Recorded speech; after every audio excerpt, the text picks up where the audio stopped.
오늘 우리는 이 베드로전서 2장 11절, 12절 그 두 절 말씀을 본문으로 나그네와 순례자의 삶을 살자라는 제목을 가지고 함께 이제 말씀 나누도록 하겠습니다. 우리가 그 지난주에 하나님을 찬양하고 그 찬양하는 것을 전하는 삶에 대해서 이제 나누는 시간을 가졌는데요. 그 관련된 세 가지 말씀을 지난주도 나눴습니다. 그 첫 번째 나눴던 말씀이 무엇이었습니까? 불신자들의 상태를 확인하는. 네, 그렇습니다. 그 그리스도인은 그 지난주 그 9절, 10절과 같은 그런 이유로 이제 하나님을 이제 찬양해야 마땅하다라고 우리가 나눴었는데 그 반대되는 예를 들었었죠. 그 세상의 그 왕국을 전념하는 그 불신자들, 그 사람들에 대한 우리 예를 들면서 그 사람들은 삶의 우선순위가 이제 세상 왕국이라고 그랬죠. 그리고 그 일에 최선을 다하기 때문에 하나님을 찬양할 일이 없다고 그랬습니다. 그러면 그 사람들이 나중에 뭐 시간이 지나면 뭐 상태가 좋아질 거냐? 그렇지 않다고 그랬죠. 우리가 요한계시록을 예를 들면서 상황이 더 안 좋아지면 그 사람들은 더더욱 세상 일에 집착하게 된다. 근데 그 모든 일들은 사실은 불신자들뿐만이 아니라 교회 다니는 불신자들도 이제 마찬가지가 된다라는 얘기를 했었었죠. 그래서 우리는 하나님과 그분의 왕국을 삶의 최우선순위에 두어야 되고 그래야만 하나님을 찬양할 수 있다라는 얘기를 우리가 첫 번째로 나눴습니다. 그럼 지난주에 사실은 그 첫 번째 그 말씀을 드릴 때 그 네 번째 제가 봉인을 뗄 때라고 말씀을 드려도 그거 잘못입니다. 네 번째 봉인이라고 말씀드렸던 것이 사실 여섯 번째 봉인이었죠. 그 말을 좀 실수했는데 오늘 정정하도록 하겠습니다. 자, 그리고 두 번째로 나눴던 말씀은 무엇이었습니까? 하나님을 찬양하는. 네, 그렇습니다. 참된 그리스도인은 그 삶의 우선순위가 이 땅이 아니라 하늘이다. 그러니까 하나님과 이제 하늘의 왕국이다라고 했었죠. 그래서 늘 그들은 찬양할 수밖에 없다라고 했었는데요. 그런 사람들은 앞에 적용 1에서 나눴던 사람들과 반대로 이제 마지막 때가 되면 더 하나님을 열심히 찬양합니다. 왜냐하면 자기가 그토록 우선순위로 삼고 있는 하나님을 뵐 수 있는 기회가 열리는 거잖아요.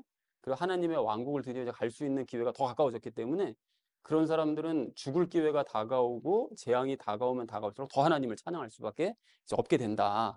그래서 우리도 그들과 같은 이유로 그리고 지난주 9절 10절과 같은 그런 이유로 하나님을 찬양해야 된다라는 얘기를 우리가 두 번째로 나눴습니다. 자, 그런가 마지막 세 번째로 나눴던 말씀은 무엇이었습니까? 하나님께 대한 찬양을 전하는. 네, 그렇습니다. 그 찬양하는 삶을 우리가 이제 전해야 되는데, 뭐 전에도 뭐 불신자들은 듣질 않잖아요.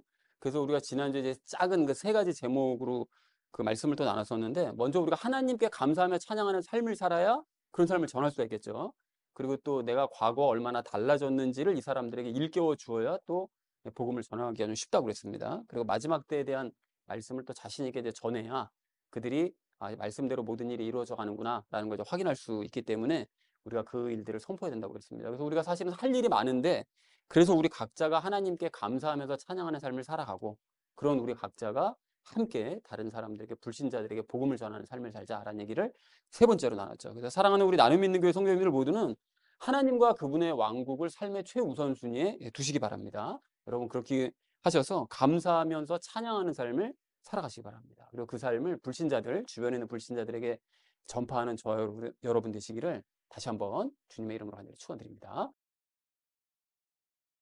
지난주에 나눴던 말씀은 하나님을 찬양하고 전하는 삶에 대해서 우리가 이제 말씀을 나눴다면 이번 주 말씀은 나그네와 순례자로서의 삶에 대해서 이제 말씀하고 계십니다. 그래서 이번 주 주제를 이렇게 잡았는데요. 나그네와 순례자의 삶을 살자라는 것을 주제로 각절 말씀 우리 읽도록 하겠습니다. 먼저 11절 말씀 함께 읽도록 하겠습니다. 극진히 사랑하는 자들아 나그네와 순례자인 너희에게 내가 간청하노니 혼을 대적하여 싸우는 육체의 정욕들을 삼가라 라고 이제 말씀하시죠. 여기 그 나그네와 순례자라고 얘기를 하잖아요. 그러니까 소아시아 성도들에게 베드로가. 근데 나그네와 순례자라고 자신을 고백했던 사람들이 먼저 있었습니다. 누구였죠? 히브리서 나눌 때 우리 나눴었죠. 아브라함과 사라요. 그 아브라함과 사라도 역시 자신들을 나그네요 순례자라고 이제 고백을 했습니다. 그 히브리서 11장 13절에서 그 얘기를 했는데 이거 잠시 후에 이제 다시 한번 본문을 말씀을 드리겠습니다. 자, 그래서 이 땅은 짧게 거쳐가는 곳이라는 거예요. 우리가 이 땅의 삶이 무슨 여기 그냥 아니 뭐 완전히 그냥 누리고 살아가는 이런 곳이 아니라 이 땅은 나그네고 순례자로서의 삶을 살아가는 곳. 그러니까 짧게 그냥 지나가는 곳. 그 바로 그곳이라는 거죠. 이 땅의 삶이. 자, 그래서 육체의 정욕들을 삼가라고 얘기를 하는데요. 그러니까 나그네와 순례자인 우리는 육체의 정욕들을 삼가야 되는데 그 야고보서 4장 1절에서 나눴던 것처럼 육체의 정욕이란 육신적인 욕심들을 뜻합니다. 육신적인 욕심들. 자, 그리고 혼을 대적하여 싸우는 육체의 정욕들 이게 뭔 소리냐 하면 육신적인 어떤 그런 욕심은 혼의 구원을 방해한다는 거예요. 그러니까 혼의 구원을 받은 사람들조차 막 흔들기도 합니다. 그러니까 육신적인 욕심을 가지면 가질수록 혼의 구원을 이루기는 어렵다라는 얘기가 되는 거죠. 자, 그러니까 혼의 구원을 받고 싶다면 육신적인 욕심들을 버려야 됩니다. 그러면 왜 육신적인 욕심들을 가지면 혼의 구원이 방해가 되는 것이냐? 이 부분에 대해서는 적용 시간에 좀 자세하게 말씀을 드리도록 하겠습니다. 자, 그래서 11절을 이렇게 정리할 수가 있겠는데요. 극진히 사랑하는 자들아, 나그네와 순례자인 너희에게 간청한다. 혼의 구원을 방해하는 육신의 욕심들을 삼가도록 해라. 라고 얘기했다는 것이 11절의 의미가 되겠습니다. 자, 이어진 12절 말씀 함께 읽도록 하겠습니다. 이방인들 가운데서 너희 행실을 정직하게 하라. 이것은 그들이 너희더러 악을 행하는 자라고 비방하다가도 자기들이 바라볼 너희의 선한 행위들로 인해 돌아보시는 그날에 하나님께 영광을 돌리게 하려 함이라 라고 말씀합니다. 자, 이방인들이라고 얘기하는데 사실 뭐 소아시아 성도들도 이방인들이죠. 유대인은 아니니까요. 그러니까 여기서 얘기하는 이방인들은 이제 불신자들을 얘기합니다. 그러니까 믿지 않는 사람들. 자, 그래서 그 사람들 앞에서 정직하게 행하라고 얘기를 해요. 그래서 그 사람들이 너희를 악을 행하는 자라고 이제 비방을 한다. 그러니까 불신자들은 그리스도인들을 악을 행하는 자들이라고 생각한다는 거예요. 그게 왜 그런가 하면 뭔가 잘못된 소문이요. 아니면 뭐 거짓 기독교인들 이런 사람들 때문에 그렇게 얘네들은 악을 행하는 자들이야라고 생각한다는 거예요. 이 부분도 이제 적용 시간에 제가 좀 자세하게 말씀을 드릴 텐데요. 그래서 어쨌든 그 사람들이 자기들이 바라볼 너희의 선한 행위들, 그러니까 불신자들이 참된 그리스도인들, 소아시아 성도들 같은 그런 참된 그리스도인들이 선한 행위를 하는 것을 목격을 하게 되면 처음에는 야, 얘네들은 악인들이야라고 생각했다가 선입견을 가지고 대했다가 실제로 알고 보니까 굉장히 선한 사람들이네. 이거를 이제 발견할 수 있게 된다는 거죠. 그러니까 선한 행위를 해야 된다는 거예요. 그렇게 하게 되면 그런 불신자들은 그리스도인들이 악하다는 선입견을 깰 수 있게 된다는 거예요. 그리고 깨게 되고 그리고 돌아보시는 그날, 그러니까 하나님께서 그들을 돌아보시는 그날, 그러니까 불신자들을 돌아보시는, 즉 불신자들을 이제 구원하시는 그날, 그들이 기독교인들이 나쁜 사람들인 줄 알았는데 실제로 알고 보니까 선한 사람들이네라는 거를 깨닫고 선입견을 깬 이후에 믿음을 갖게 돼서 하나님께서 그들을 돌아보시는 날, 구원을 받게 되는 바로 그날이 되면 그들이 하나님께 영광을 돌리게 되는 거죠. 불신자들은 그리스도인들에 대한 선입견을 깨므로써 예수님 믿게 되어서 구원받는 날 하나님께 영광을 돌리게 될 거다. 그러니까 그들이 믿음을 가지게끔 하기 위해서 너희는 정직하게 행해야 되고 선한 행위를 해야만 한다. 라고 얘기했다는 것이 12절의 의미가 되겠습니다. 자, 근데 만일 우리가 선한 삶을 살지 않아요. 이런 권면을 무시하고 그럼 어떻게 될까요? 불신자들은 그리스도인들이 악하다는 선입견을 더 굳건히 갖게 되겠죠. 그러니까 내가 나를 보고 주변에 있는 불신자들이 야, 그럼 그렇지. 이 기독교인이라는 게 다 저 모양이야. 이 말 이렇게 된다면 이건 정말 끔찍한 일 아닙니까, 이거? 그렇게 되지 않도록 해야 된다는 것이죠. 자, 그러니까 그렇게 되지 않도록 정직하고 선하게 살아야 된다라고 얘기했다는 것이 12절의 의미가 되겠습니다. 자, 12절을 이렇게 정리해야 할 수가 있겠는데요. 불신자들 가운데서 너희의 행실을 정직하게 하라. 이것은 그들이 너희를 악을 행하는 자라고 비방을 하다가도 너희의 선한 행위들을 봄으로써 구원받고 하나님께 영광을 돌리게 하려는 것이다. 라고 얘기했다는 것이 12절의 의미가 되겠습니다. 자, 그래서 오늘 본문이 간단한데요. 이게 정리를 해볼 수가 있겠는데 극진히 사랑하는 자들아 나그네와 순례자인 너희에게 간청한다. 혼의 구원을 회방하는 육신의 욕심들을 버리도록 해라. 그리고 불신자들 가운데서 살 때 정직하게 행하도록 해라. 이것은 그들이 너희를 악인이라고 비방하다가도 너희의 선한 행실을 보고 구원받아서 하나님께 영광을 돌리게 하려는 것이다. 라고 얘기했다는 것이 오늘 본문의 내용이 되겠는데요. 이걸 잘 보시면 나그네와 순례자가 된 그리스도인들은 요 윗부분이요. 윗부분 보시면 자기 자신은 어떻게 행해야 된다. 그 얘기죠. 나에 대해서는 육신의 욕심들을 버려서 혼의 구원을 이루어가야 되는 거고 타인에 대해서는 그죠? 타인에 대해서는 정직하고 선하게 행함으로써 그들을 구원받게 만드는 그런 일을 해야 되는 게 나그네와 순례자로서 행해야 할 일이다. 라고 얘기했다는 것이 오늘 본문 말씀이 되겠습니다. 자, 그래서 그걸 간단하게 정리한 게 바로 이 얘기죠. 나그네와 순례자인 우리는 스스로에 대해서 해야 될 일, 11절이고요. 또 불신자들에 대해 해야 될 일이 있다는 것이 이제 오늘 본문 내용이 되겠습니다. 자, 그래서 나그네와 순례자의 삶을 살아야 될 우리가 오늘 세 가지 이야기를 나눌 건데요. 첫 번째는 나그네와 순례자의 그 정체성에 대해서, 두 번째는 육신의 욕망에 대해서, 나 자신에 대한 이야기요. 또 불신자들의 선입견에 대해서, 타인에 대한 이야기요. 이렇게 세 가지를 나누도록 하겠습니다. 그래서 오늘의 결론이요. 나그네와 순례자의 삶을 살자라는 것을 주제로 나머지 말씀은 삶에 적용하면서 함께 말씀 나누도록 하겠습니다. 나그네와 순례자의 삶을 살아야 될 우리가 오늘 첫 번째로 함께 나눌 말씀은 나그네요 순례자임을 잊지 말자는 것입니다. 여러분 그 오늘 11절 말씀을 다시 보십시오. 이렇게 보시면 베드로는 소아시아의 그 성도들에게 너희는 나그네요 순례자다라고 단정적으로 말을 하죠. 그러니까 핍박과 고난을 지금 이 사람들이 받고 있잖아요. 근데 핍박과 고난을 받고 있는 이 땅에서의 이 삶은 이게 나그네와 순례자의 삶이라는 거예요. 그게 그냥 뭐 고난과 핍박이 힘들고 어렵겠지만 곧 지나간다. 그리고 여기는 순례자의 삶이니까 우리가 가야 될 곳, 영원히 안식할 곳은 여기가 아니고 천국과 새 예루살렘이다. 요 사실을 이제 분명하게 말하더라는 거예요. 그러니까 잠시만 견뎌라 이 얘기를 하고 있는 거죠.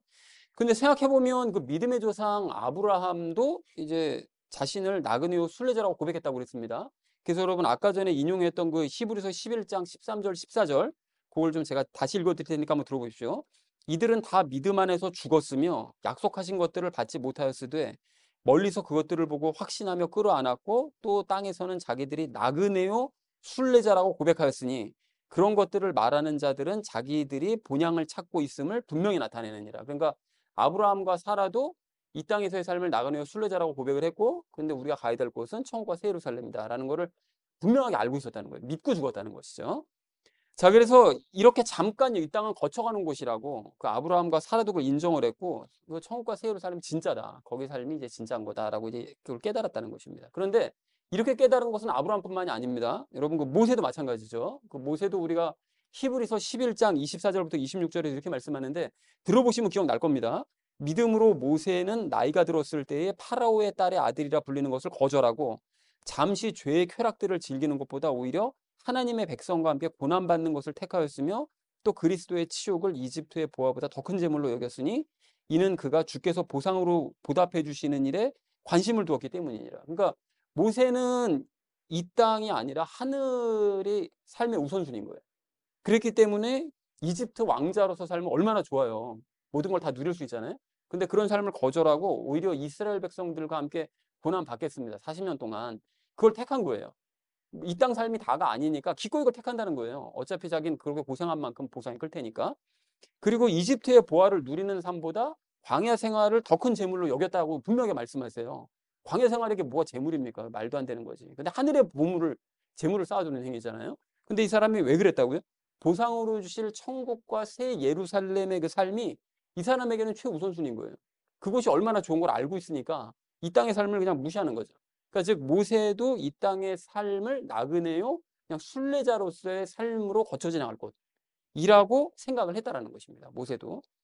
그런가 하면 다윗도 마찬가지입니다, 여러분. 다윗은 뭐 왕이니까 뭐 다 모든 걸 다 누렸을 거라고 보통 생각들을 하는데 그렇지 않습니다, 여러분. 다윗의 시편들을 여러분 보시면 아시겠지만 다윗이 예언자라고 얘기를 하잖아요. 그러니까 보면 항상 이 땅이 아닌 하늘을 소망하며 살았던 것을 시편을 보면 이제 느낄 수가 있는 거죠. 그러니까 이 땅의 삶은 그냥 거쳐가는 곳이다. 그리고 내가 저곳에 가서 하나님의 문지기로서 살아간다. 뭐 이런 표현들도 하고 있죠. 그리고 이 외에도 많은 그 믿음의 조상들이 사실 이 세상의 삶은 그냥 잠깐 지나가는 것이다 라고 이제 생각을 하고 하늘을 소망하면서 살았다는 것을 성경을 읽다 보면 그걸 느끼게 돼요. 정말 많은 사람들이 그걸 소망하며 살았구나라는 걸 알게 되는 거죠. 자, 그렇다면 믿음의 조상들을 따라가는 그리스도인들이요. 그러니까 우리들도 역시 이 땅의 삶은 나그네요 순례자의 삶이라는 것을 우리가 그런 인식을 가져야 될 줄로 믿습니다. 자, 하지만 이제 많은 그리스도인들이 사실은 그렇지 않은데요. 이제 그들 중에 이제 어떤 사람들은 이 땅에서 물질의 복을 받아야 된다. 이런 걸 이제 주장을 하는 사람이 있습니다. 노골적으로. 그리고 그 복을 받기 위해서 전심으로 기도하면 그 능히 그 복을 받을 수 있고 또 받아야 된다. 라고까지 가르쳐요. 그럼 혹하죠. 진짜요? 이런 생각이 막 이제 들 수 있단 말이에요. 그래서 이제 거기 그런 교회 사람이 엄청 많아요. 보면은 저 미국에서도 그 교회로 막 엄청 큰 교회 있지 않습니까? 이제 그렇게 된단 말이에요. 그래서 이런 사람들은 어떻게 하는 거죠? 많은 교인들을 이 땅에 주목하게 만들고 또 이 땅만 바라보게 만드는 거죠. 그리고 안타깝게도 많은 그 그리스도인들이 그런 주장에 넘어갔고요. 이미 넘어갔고 또 바른 믿음을 가진 사람들조차 속는 경우도 있습니다. 왜 속죠? 주변에 있는 많은 사람들이 다 그쪽으로 가니까 아니 남들은 다 물질의 복을 누리는 것이 뭐 아무런 일도 아니고 뭐 당연하게 누릴 수 있다고 그러는데 뭐 나만 안 누리면 뭐 나만 손해 아니야? 이제 이런 식으로 생각하면서 속아 넘어가는 거죠. 근데 그런 주장을 하는 사람들과 그것에 속는 그런 사람들은 이 세상에서 누릴 거 실컷 다 누리고 죽어서 천국까지 가면 이거 복된 거지. 그게 최고 아니야? 라고 이제 생각을 한다는 거예요. 그게 좋은 일이라고 주장을 한다는 거죠. 근데 여러분 결론부터 말씀드리자면 그런 주장은 거짓말입니다. 여러분 그게 왜 거짓말인지는 이 성경과 비교하면 금방 알 수 있어요. 여러분 성경에서 바른 신앙을 가진 사람이요. 뭐 가짜 말고 바른 신앙을 가진 사람 중에 이 땅의 복만 바라보고 이 땅의 복을 막 추구하고 열심히 그걸 막 쫓아가요. 막 그래가지고 막 누려요. 막 그 누리다가 누리고 싶은 대로 다 누리다가 천국 간 사람이 있습니까? 성경에? 없습니다. 한 사람도 없어요. 여러분 그게 얼핏 솔로몬은 그랬잖아요 라고 생각하실지 모르겠는데 여러분 솔로몬은 이전에도 제가 몇 번을 말씀드렸던 것처럼 솔로몬이 세상 복을 막 실컷 누렸을 때 있었잖아요. 그때 솔로몬이 믿음이 있는 상태였나요? 없는 상태였죠. 그 사람은 많은 사람들이 믿음이 있는 줄 알고 착각을 하고 있는데 그러니까 그런 말들이 솔로몬처럼 부자 될 수 있다는 말에 속아 넘어가는 거예요. 믿음이 없었다니까요. 솔로몬은 그때 당시 믿음이 없는 상태였어요. 믿음이 없으니까 그런 짓을 한 거예요. 솔로몬이. 지난주에 제가 그 말씀 드렸잖아요. 교회를 다니는 불신자들이 있다고. 그런데 그 교회 다니는 불신자들은 하나님을 믿는 게 아니라 어떻게 한다고요? 하나님을 이용해 먹는다고 그랬잖아요.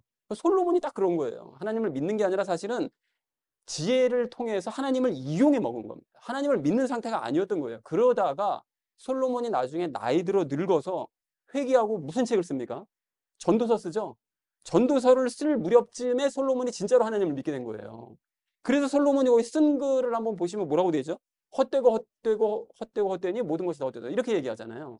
그러니까 비로소 그때 깨달은 거예요. 자기가 신앙이 완전히 잘못됐다는 사실을 그제서야 깨닫게 된다는 것입니다. 그러니까 여러분 생각해 보십시오. 이게 솔로몬이 진짜 믿음을 그렇게 이제 갖게 됐단 말이에요. 나이가 들어서 죽기 전에. 이제 믿음을 가진 후에도 여전히 세상 복을 추구하면서 누렸을까요? 그러지 않았습니다. 전도서에서 말씀하잖아요. 모든 것이 헛되고 헛되다라고 얘기하면서 하나님을 두려워하고 하나님의 명령들을 따라야 된다. 그렇지 않으면 심판받는다라고 결론을 지은 솔로몬이 또 세상 복 누려야지? 이랬겠냐고요. 그럼 말도 안 되는 얘기인 거잖아요. 그죠? 분명히 깨달은 거예요, 그 사람은. 그러니까 그런가 하면 이 아브라함도 세상의 것들을 뭐 많이 누렸지 않았나요? 라고 생각할 수 있는데 우리가 여러분 히브리서를 나눌 때도 말씀을 드렸던 것처럼 아브라함이 막 자식을 바라고 가나안 땅 바라고 사실 이래가지고 가나안 땅 온 거잖아요. 하나님께서 약속하시니까. 그래서 와가지고서는 그것만 바라고 그러니까 땅의 것들에만 집착하고 있었을 때는 아브라함의 믿음이 완전한 상태가 아니었습니다. 믿음이 남들보단 좋았지만 완전한 상태는 아니었어요. 그러다가 어떻게 했다고 그랬죠? 멜기세덱에게 가르침 받았다고 그랬죠. 가르침을 받고 또 오랜 세월이 흐른 뒤에야 아브라함은 비로소 천국과 새 예루살렘이 내가 진짜 추구해야 될 곳이구나. 이거를 비로소 그때 깨달은 거예요. 그때. 그래서 여러분 히브리서 6장 15절에서 이렇게 말씀하잖아요. 그가 이같이 끈기 있게 견딘 뒤에 그 약속하신 것을 얻었느니라. 그러니까 천국과 새 예루살렘을 그 전까지는 아브라함이 얻을 수가 없었던 거예요. 믿음이 완전하지 않아가지고. 그러다가 이걸 깨달은 다음에야 그걸 비로소 얻게 됐다는 거예요.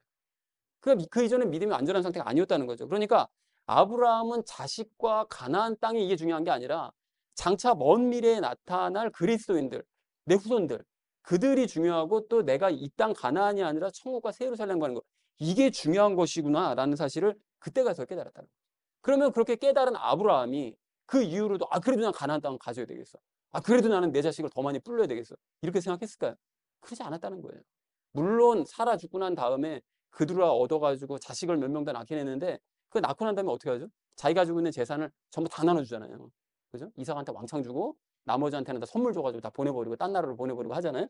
그렇게 하는 거예요. 그러니까 그것을 바른 진리를 깨닫는 바른 믿음을 가진 이후에는 이 땅의 것에 소망을 두지 않는다니까요. 그게 진실이라는 거예요. 그런가 하면 신약 시대는 어떠냐? 신약 시대에는 더더욱 땅의 것들을 사모하면서 누린 사람들은 진짜로 없었습니다. 아예 없었어요. 여러분 왜 그렇습니까? 왜 그렇죠?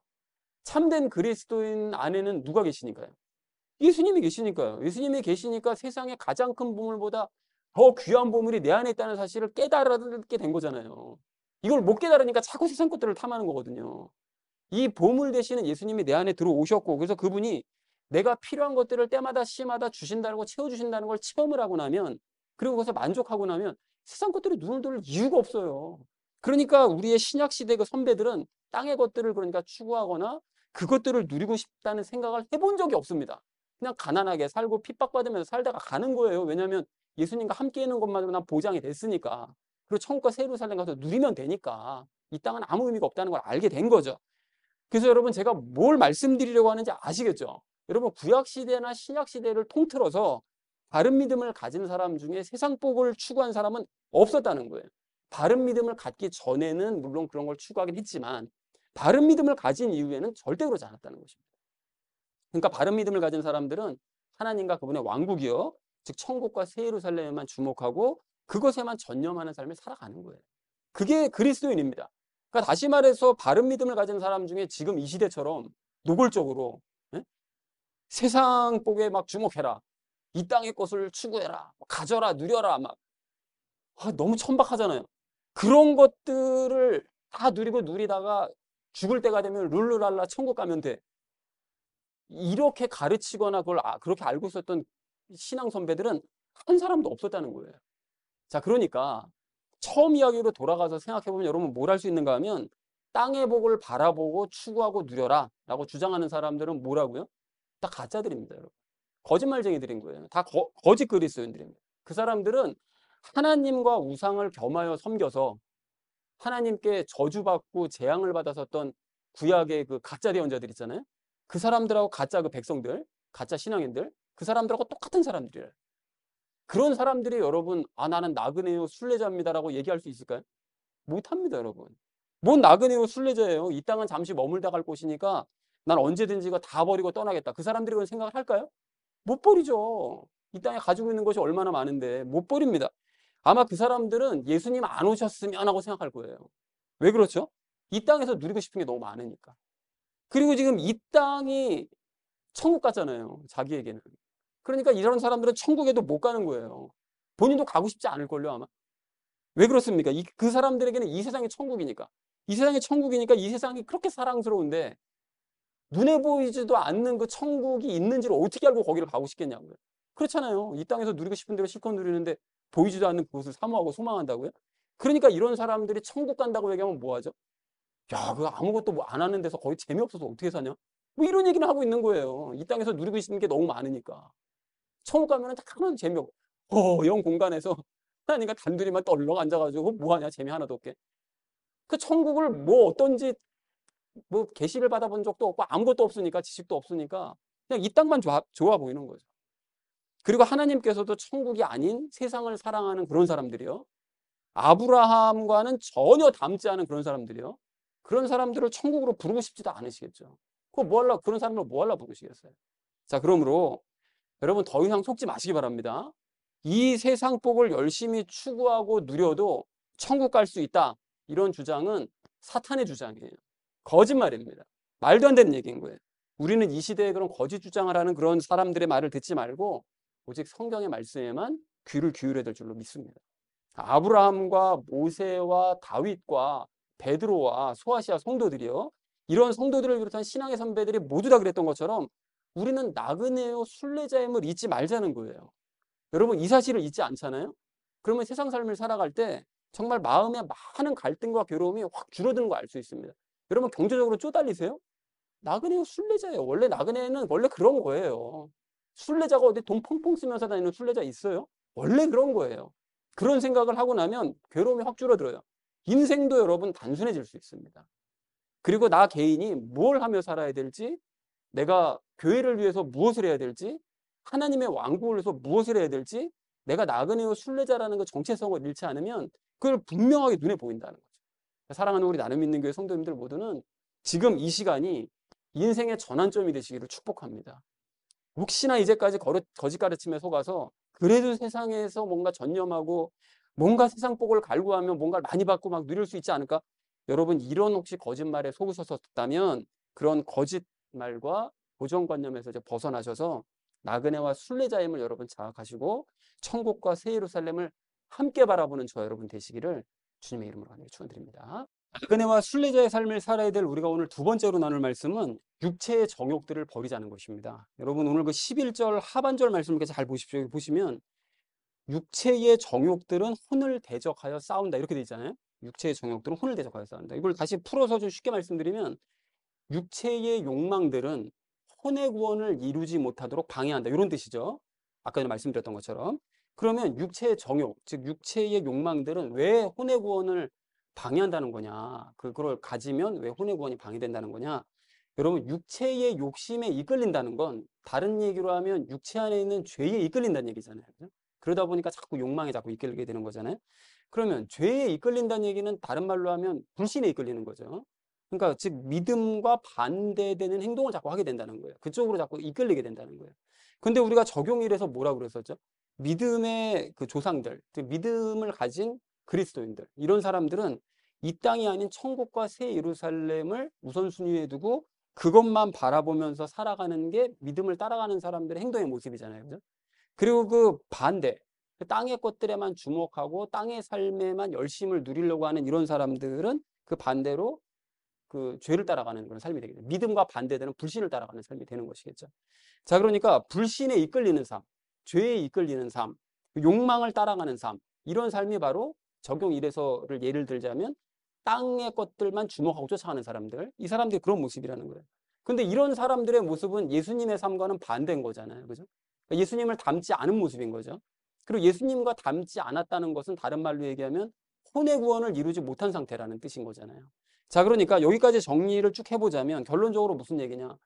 죄의 욕망, 육체의 욕망을 따라가는 사람은 죄를 따라가는 것이고, 죄를 따라가는 건 불신을 따라가는 것이고, 불신을 따라가는 거는 믿음과 반대되는 삶을 사는 건데, 믿음을 따라가는 사람들은 하늘을 바라보지만 믿음에 반대되는 걸 따라가는 사람은 땅만 바라보는 사람들. 그러니까 예수님과 반대되는 사람들. 그러니까 예수님을 닮을 수 없는 사람들. 그러니까 혼의 구원을 이룰 수 없는 사람들. 이렇게 결론이 나온다는 것입니다. 그러니까 정리하자면 육체의 욕망 따라가는 삶은 이 세상을 따라가는 삶이고, 그건 예수님을 닮은 사람이 아니기 때문에, 삶이 아니기 때문에 혼의 구원을 이룰 수 없다. 혼의 구원을 도리어 방해하는 쪽으로 나아가는 사람들이다라고 정리해 볼 수가 있다는 것입니다. 여러분 이해가 되셨나요? 단계별로 정리를 말씀 좀 복잡하긴 하지만 단계별로 정리하자면 그렇다는 것입니다. 자, 그렇다면 여러분 생각해 보십시오. 그동안 우리가 혼의 구원을 내가 완전하게 이루느냐라고 누군가 물어본다면 사실 자신은 없죠. 자신 없는데 이렇게 혼의 구원이 더디게 이루어지는 이유는 뭐 여러 가지가 있겠으나 오늘 본문 말씀을 보고 나니까 이렇게 더뎌지는 이유 중에 혹시 큰 것이 혹시 육체의 욕망 때문은 아닌가라는 생각을 해볼 수가 있다는 거예요. 그러니까 즉 이 세상의 삶에 전념하고 이 세상을 누리려는 데 신경을 쓰느라고 예수님을 닮지 못하고 있는 것일 수 있다. 왜냐하면 육체의 욕망을 가지는 것이 혼의 구원, 즉 예수님을 닮는 것을 방해한다고 말씀하셨으니까요. 나도 그럴 수 있을 수도 있겠다. 그래서 이게 모든 이유가 되지는 않을지라도 혹시 그것이 많은 비중을 차지하고 있는 것은 아닌가라는 것을 우리가 생각해 봐야 된다는 거죠. 그러니까 우리가 육체의 욕망을 버려야 될 줄로 그렇게 믿습니다. 여러분 우리가 지난주 그 수요일, 목요일 그 큐티 그를 어떤 걸 했냐면 요한계시록 12장을 큐티로 나눴거든요. 근데 요한계시록 12장에 굉장히 중요한 사건이 거의 일어나게 되는데 무슨 사건이 있었죠? 어떤 환상을 봤습니까? 요한이 한 여자가 아이를 낳으려고 막 진통을 하죠. 그러다 결국은 그 아이를 이제 낳게 되잖아요. 근데 여러분 그게 무슨 뜻이라고 그랬죠? 그 여자가 누굽니까? 유대 사회라고 그랬죠. 유대인들. 그리고 거기서 낳은 애가 누구라고 그랬죠? 믿는 유대인들, 그러니까 예수님을 믿는 유대인들. 그러니까 이스라엘, 그러니까 유대 사회가 진통 끝에 결국은 예수님을 믿는 그 공동체 무리들이 생겨나게 되는 요 사건이 이제 환상으로 보여진 내용이라고 이제 말씀을 드렸습니다. 근데 그거가 낳게 되어지면 그런 이제 유대인 공동체가 생겨나게 되면 사탄 입장에서는 최악인 거예요. 최후로 걔네를 끝까지 붙들고 있었거든요. 얘네들을. 근데 그거를 빼앗기게 되니까 총력을 기울입니다. 애를 낳지 못하도록. 그런 무리가 생겨나죠. 총력을 기울이지만 실패로 돌아가죠. 그 실패로 돌아가고 나니까 어떻게 되죠? 사탄과 그를 따르는 마귀들이 하늘로부터 쫓겨나잖아요. 우리가 에베소서 2장 2절에서 말씀 나눴던 것처럼 불신자들 위에서 역사하는 공중권세 잡은 자가 그 마귀들이라고 그랬는데 그 마지막까지 그 공중권세 그들의 그 믿지 않는 자들이 이제 유대인들만 남아있는 상태인데 걔네들을 위해서 역사하던 것들이 더 이상 역사할 이유가 없어졌죠. 걔네들이 믿기 시작했으니까요. 그래서 이제 세상에서 쫓겨난다라는 얘기를 연결시켜서 다 말씀을 드렸습니다. 자, 그래서 사탄이 이제 유대 사회를 핍박하기 시작해요. 땅으로 내려와서 유대 사회를 막 괴롭히기 시작합니다. 그때 하나님께서 유대인들을 광야로 보내신다고 돼 있잖아요. 그리고 적그리스도가 활동하는 3년 반 기간 동안 얘네들을 보호하시면서 얘네들 양육하신다고, 복음으로 양육하신다고 얘기를 했습니다. 그런 일이 앞으로 실제로 일어날 거예요. 자, 나는데 그 이후에 어떤 일이 일어났냐? 그거를 오늘 제가 좀 미리 말씀을 드리려고 하는데 복음으로 양육을 받은 유대인들은 전부 그럼 예수님을 믿게 될 것이냐? 그렇지 않습니다, 여러분. 이게 이제 요 뒷부분을 이해하는 핵심을 갈라요. 이 사람들이 어떻게 되느냐면 유대인들이 반으로 나뉩니다. 반으로 나뉘어서 양육을 받은 결과 예수님을 믿고 그래서 예수님을 진정으로 믿은 사람들이 목숨을 걸고 예수님을 전하는 그런 한 부류가 생겨나고요. 다른 한 부류는 예수님 믿기를 끝끝내 거부해요. 끝끝내 거부해서 사탄의 등 위에서 세상의 온갖 부귀영화를 다 누리면서 그리스도인들을 핍박하는데 동참하는 그런 유대인들로 나뉜다는 거예요. 둘이. 그래서 요한계시록 17장에 등장하는 그 큰 음녀라고 나오는데 그 음녀가 바로 끝까지 믿음을 거부한 유대인들입니다. 그리고 그들은 하나님께서 주신 기회를 끝끝내 거부하는 사람들인 거예요. 그리고 요한계시록 18장을 보면 이 사람들이 믿음을 거부한 이 사람들이 세상에서 얼마나 많은 것들을 누렸는지 얼마나 화려한 삶을 살았는지가 18장에 기록이 되었단 말이죠. 자, 그러면 유대인들은 왜 이렇게 둘로 나뉜 거냐? 왜 다 믿지 않고 그렇게 나뉘었냐? 하나님께서 마지막까지 이렇게 기회를 주셨는데 왜 나눴냐? 아브라함처럼 자신이 나그네요 순례자임을 깨달은 유대인들은 더 이상 땅의 것이 아니라 하늘의 것이 중요하구나 라는 사실을 아브라함처럼 깨달았고 그걸 이제 바라봤고 그랬기 때문에 예수님을 믿게 되고 그래서 예수님을 전하기 위해서 목숨을 건 사람들이 된 것이고 땅의 것들만 바라본 유대인들이요. 유대인들이 뭐 옛날서부터 땅을 중요하게 여기잖아요. 그리고 돈 중요하게 여기잖아요. 지금도 그러고 있잖아요. 그들은 땅을 중요하게 여기고 돈을 중요하게 여깁니다. 그들은. 그래서 그런 사람들이 끝까지 이 땅만 바라보고 사는 그런 부류들이에요. 그러니까 육체 오늘 본문 말씀을 빌리자면 육체의 욕망을 버리지 않은 유대인들이요. 그 사람들은 예수님을 그러니까 믿고 싶지도 않은 거예요. 닮고 싶지도 않은 거예요. 육체의 욕망은 예수님을 닮는 것을 방해하니까. 여기에만 초점을 맞추고 있다 보니까 예수님을 믿지도 닮지도 못하는 거죠. 그래서 사탄의 등 위에서 땅의 것들만 잔뜩 움켜쥐고 실컷 누리다가 음녀로서 죽음을 맞이하게 되더라는 것입니다. 그래서 반반이 나눈 거예요. 그러니까 결국 육체의 욕망을 버리고 하늘을 바라보느냐, 육체의 욕망을 끝까지 붙들고선 거기에 파묻혀 있다가 땅만 바라보느냐로 사람의 미래는 결정이 된다는 것입니다. 지금 교회들도 둘로 사실 나뉘어져 있죠. 이 땅의 것들을 포기하고 하늘을 바라보는 성도들로 이루어진 교회. 이 땅의 것만 죽어라 하고 매달리고 이 땅에 가서 복을 누려야 된다고 믿는 교회. 둘로 양분되죠. 이들의 최후는 어떻게 된다고요? 한쪽은 목숨을 걸고 예수님을 전하는 사람들이 되고 다른 한쪽은 사탄의 등 위에서 온갖 것들을 누리는 음녀로서 살아가다가 멸망하는 그런 교회들로 나뉘게 된다는 것입니다. 사랑하는 우리 나눔 믿는 교회 성도님들 모두는 나그네와 순례자임을 여러분 인정하시기 바랍니다. 그래서 육체의 욕망을 버려가시기 바랍니다. 그리하여 하늘을 더 사모하시고 무엇보다 예수님을 바르게 믿으심으로써 회심한 유대인들처럼 예수님을 전하기 위해 목숨까지 거는 참된 그리스도인들 다 되시기를 주님의 이름으로 간절히 축원을 드립니다. 자, 나그네와 순례자의 삶을 살아야 될 우리가 오늘 마지막 세 번째로 나눌 말씀은 정직하고 선한 행위를 하자는 것입니다. 여러분 오늘 12절 말씀을 이렇게 보십시오. 보시면 우리가 불신자들에 대해서 무엇을 행해야 될지에 대해서 이제 말씀하고 계시거든요. 그러니까 방금 나눴던 이 적용 2가 나그네요 순례자가 된 내가 나에 대해서 무엇을 해야 되느냐에 대해서 얘기한 얘기라면 적용 3, 지금 우리가 나눌 그런 말씀은 나그네요 순례자 된 내가 타인을 위해서 어떤 일을 해야 되느냐를 얘기하시는 내용이라는 거죠. 여러분 그 12절 그 말씀 중간 부분을 잘 보시면 불신자들이 왜 그리스도인들을 비방하는가 이 이유를 명확하게 말씀하시잖아요. 왜 비방하죠? 불신자들은 그리스도인들이 악을 행하는 사람들이라고 생각하기 때문에 그들을 비방한다고 말씀을 하고 계세요. 물론 그런 생각은 잘못된 거죠. 잘못된 선입견입니다, 여러분. 그런데 불신자들이 아무런 이유도 없이 그리스도인들을 악한 인간들이다 라고 비방하느냐? 그렇지 않습니다. 이유가 있어요. 이게 물론 베드로 시대 때는 좀 억울한 면이 있었습니다. 왜냐하면 그리스도인들이 음란하다는 소문이 퍼졌거든요. 그 왜 바울의 서신서 보면 나오잖아요. 서로 입맞춤 하라고 인사를 그렇게 표현하잖아요. 그러니까 남녀를 가리지 않고 서로 입맞춤을 한다고? 이것들 완전히 음란한 것들이네. 이런 이제 소문이 퍼진 거예요. 그리고 살과 피를 먹고 마신 어린 양의 살과 피를 먹고 마신다는 게 잘못 전해져 가지고 어린애의 살과 피를 먹고 마시는 이거 살인을 저지르는 것들이다. 이렇게 소문이 퍼진 거예요. 그러니까 이것들은 악한 인간들이다. 사회에서 매장되어야 될 인간들이다. 이런 소문이 퍼졌던 거예요. 그래서 억울한 면은 있지만 어쨌든 그래서 일반적인 사람들은 아 저것들은 악한 것들이다. 악한 집단이다. 생각을 했다는 거죠. 그런데 지금은 안타깝게도 기독교인들이 실제로 악을 행합니다. 그래서 가령 대외적으로 정치 활동하면서 사회를 막 혼란스럽게 만드는 그런 부류들이 있어요. 교회를 다니는 자들 중에. 그리고 변호사라는 그런 그리스도인이 법정 규칙을 무시하고 법정을 막 모독하는 이런 행위들도 막 하기도 하죠. 물론 그래서 모든 이 국민들에게 스트레스를 주는 이런 일을 하기도 해요. 물론 이런 사람들은 육체의 욕망을 가진 가짜 그리스도인들이겠죠. 그렇지만 어쨌든 간에 그런 사람들, 그리고 또 기타 다른 여러 가지 이런 이상한 게 잘못 믿는 그런 기독교인들 때문에 이 시대의 대다수의 불신자들은 기독교인들을 보고 어떻게 생각하는가 하면 저것들은 악한 집단이다. 악한 인간들이다. 악한 인간들이 모이는 곳이다라는 생각을 가지고 있다는 거예요. 선입견을 가지고 있다는 거죠. 자, 그런데 여러분 여기서부터가 되게 중요한데요. 그럼 모든 기독교인들이 그럼 다 이렇게 악한 거냐? 육체의 정욕을 버리지 않고 땅의 것들이나 열심히 추구하는 그런 기독교인들은 악한지 몰라도 나그네요 순례자라는 사실을 잊지 않고 하늘을 소망하면서 살아가는 그런 그리스도인들은 절대 악하지 않습니다. 바알에게 무릎 꿇지 않은 7천 명이요. 정직한 삶을 살고 선한 행위를 하는 그리스도인들이 분명히 이 땅에 있다는 거예요.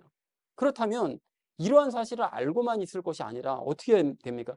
보여줘야 됩니다. 불신자들이 기독교인들이 악한 것들이다라고 생각하는 바로 이때, 이 시대에 참된 그리스도인들은 가짜 그리스도인들과는 다르게 정직한 사람들이야. 오늘 12절 말씀처럼. 그리고 그 사람들은 선한 행위를 하는 사람들이야. 라는 것을 보여줘야 된다는 거예요. 누가요? 우리가요. 보여줘야 된다는 거죠. 그래서 불신자들의 선입견이 깨어지게 되면 그들이 이제까지 가지고 있었던 기독교인들에 대한 선입견이요. 저것들은 악한 것들이야. 라는 오해를 풀고 오늘 12절 하반절에 있는 말씀처럼 하나님께 영광을 돌리는, 즉 그들도 믿음을 가지게 만들어줄 수 있다는 것입니다. 우리가 어떻게 행동하느냐에 따라서 우리 주변에 있는 불신자들이 하나님을 믿고 그들이 하나님께 영광 돌리게 만들어줄 수 있다는 거예요. 우리의 행동 때문에. 여러분, 그러니까 생각해보면 이게 가장 좋은 전도 방법일 수도 있는 거예요. 이게 사람들이 뭐 나가가지고 길거리 나가가지고 막 전도지 돌리면 읽지도 않잖아요? 힘들게 막 찬발. 이거 우리 아까 전에 예배 드리기 시작하기 전에도 했는데 그 어떤 그 이단들 나와가지고 열심히 막 전도지 돌리고 막 하고 있는데 매너좋게 하고 있지만 어쨌든 그렇게 열심히 전도지 돌리고 이렇게 하지 않더라도 정직하고 선한 삶을 살면서 내 주변에 그러한 삶의 모습을 보여주는 것이 훨씬 훌륭하고 효과적인 전도 방법이 될 수 있다는 것입니다. 그리고 기독교에 대해 많이 오해하고 있는 이 시대잖아요. 깊게 오해하면 오해할수록 어쩌면 전도하기 더 좋은 시대일 수도 있다는 거예요. 왜요? 정말 이상한 그런 기독교인들과는 다르게 조금만 더 정직하고 그들보다 조금만 더 선한 행위를 하면 야, 기독교인들 중에 그래도 뭐 이런 애들도 있긴 있네. 이런 모습을 보여줄 수 있다는 거죠. 그렇게 함으로써 그들의 선입견을 깨뜨릴 수가 있다는 거예요. 근데 만약에 내가 그렇게 하지 않아요? 그렇게 하지 않고 그냥 악한 일 행하고 또는 악한 일까지는 아니더라도 내가 주변에 있는 불신자들을 실망시키는 그런 일을 막 행한다. 그러면 그 불신자들이 어떻게 될까요? 속으로 생각하겠죠. 역시 기독교인들은 개독교인들이야. 이런 생각을 할 수밖에 없게 될 거 아니겠습니까? 더 굳건하게 선입견을 만들어버리게 되겠죠. 그렇게 되면 그 사람을 잃어버리게 되는 것입니다. 자, 그렇다면 우리 자신을 돌아보기 원하는데요. 여러분, 혹시 우리가 이제까지 내 주변의 불신자들을 돌이키지 못하게 했다면, 뭐 그게 다 이유가 다 되진 않겠지만, 혹시나 내 삶이 정직하지 못하거나 내가 선한 행위를 보여주지 못해서 그들의 선입견을 깨지 못해서 그런 것은 아닌지를 기도하면서 돌아보자는 것입니다. 혹시나 나 때문에 그랬던 것은 아닌가? 이걸 돌아보자는 거예요. 그리고 정말로 그랬던 것 같다면 이제라도 그리스도인으로서 정직한 삶을 살고 선한 행위를 하면서 그런 삶을 보여주기 원합니다. 물론 갑자기 그렇게 될 수는 없겠죠. 그러니까 우리 안에 계신 정직하신 예수님이요. 선한 행위를 하시는 그 예수님과 함께 살면서 그렇게 행해야 될 줄로 그렇게 믿습니다. 자, 그런데 여기까지 나누고 나니까 또 이런 생각이 문득 들 수도 있잖아요.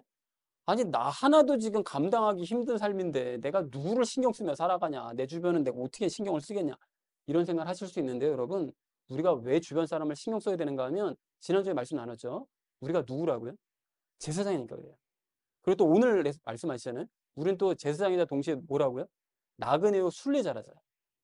그러니까 여러분, 나그네요 순례자로서 짧은 이 땅의 삶을 끝마치고 이제 가잖아요. 그러면 뭐가 기다리고 있습니까? 하나님의 심판이 기다리고 있다고. 그러면 너는 그리스도인으로서 그렇게 정직하고 선한 삶을 살았어? 주변 사람들에게 많은 영향을 끼치면서 살았어? 이거를 당장 물어보실 텐데, 그걸 평가를 하실 텐데 어떻게 할 거냐는 거예요. 얼마 남지 않았다는 것이죠. 그래서 사랑하는 우리 나눔 있는 교회 성도님들 모두는 기독교인들을 향한 이 시대의 강한 선입견이요. 그리스도인들은 악한 자들이다라는 그런 불신자들의 그 선입견을 깨뜨리시기 바랍니다. 그렇게 하시기 위해서 주변의 불신자들에게 정직한 삶의 모습 보여주시고요. 또 선한 행위를 하는, 예수님과 함께 선한 행위를 하는 일에 열심을 내셔서 주변 불신자들로 하여금 믿음을 갖게 하시고 그래서 그들이 하나님께 영광을 돌리게 만드는 저와 여러분 되어지기를 주님의 이름으로 간절히 축원을 드립니다. 나그네와 순례자의 삶을 살자고 얘기를 했었죠. 자, 첫 번째로 우리 나눴던 것이 나그네와 순례자임을 잊지 말자고 했는데요. 자신을 나그네와 순례자라고 고백했던 사람들이 있었죠. 예를 들었던 게 누구였습니까? 아브라함과 모세와 사라 그리고 다윗 기타 등등 이런 사람들이 그렇게 고백했었다고 그랬죠. 자, 이 세상의 복에 주목하게 하고 전념하게 하는 사람들의 주장은 사실일까요? 아닙니다, 여러분. 조엘 오스틴 같은 목사 아닙니다, 여러분. 그 사람은 마귀가 보낸 대원자일 수 있어요. 절대로 믿으면 안 됩니다. 이 땅에서 우리가 복을 누리고 부자 될 수 있다. 뭐 긍정적인 사고를 가지면 다 거짓 가르침인 거예요. 절대 믿으시면 안 됩니다. 자, 바른 신앙을 가진 사람 중에 땅의 복에 집착한 사람이 있었나요? 없습니다. 바른 믿음을 갖기 전에는 물론 그럴 수 있었죠. 근데 그 이후로는 그거에 집착한 사람 없었습니다.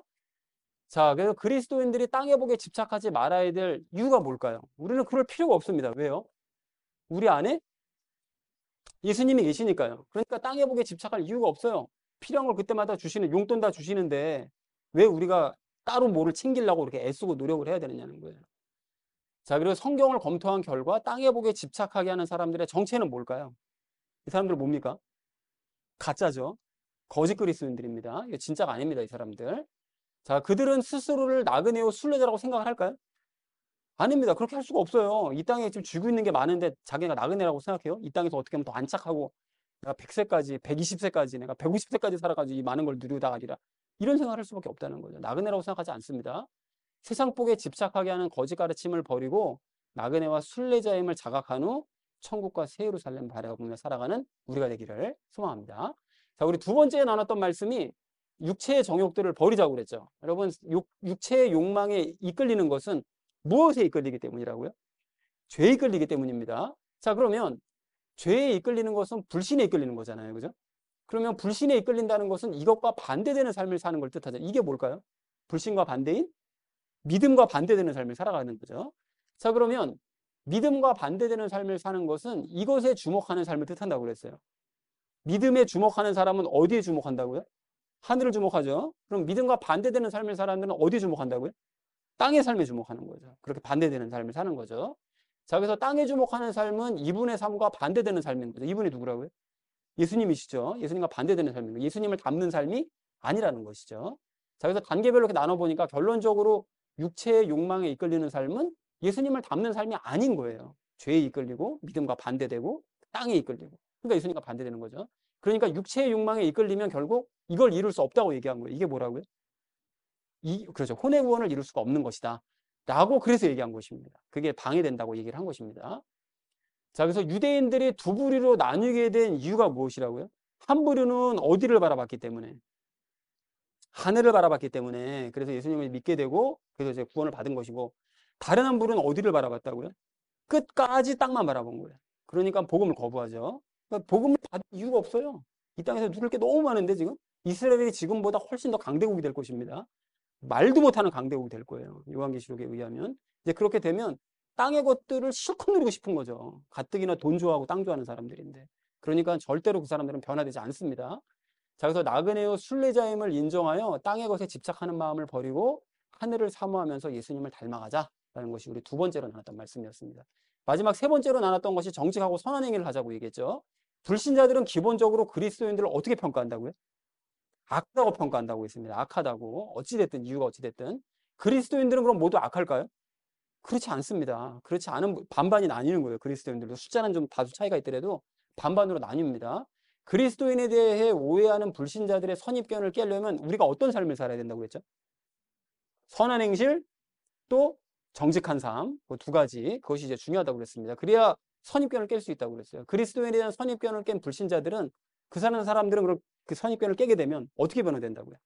하나님을 믿는 자로 변화될 수 있는 거죠. 그래서 하나님께 영광 돌리는 자로 변화될 수 있습니다. 자, 그래서 내가 정직하지 못하거나 선하지 않은 일을 행하면 불신자들에게 어떤 영향을 끼치게 될까요?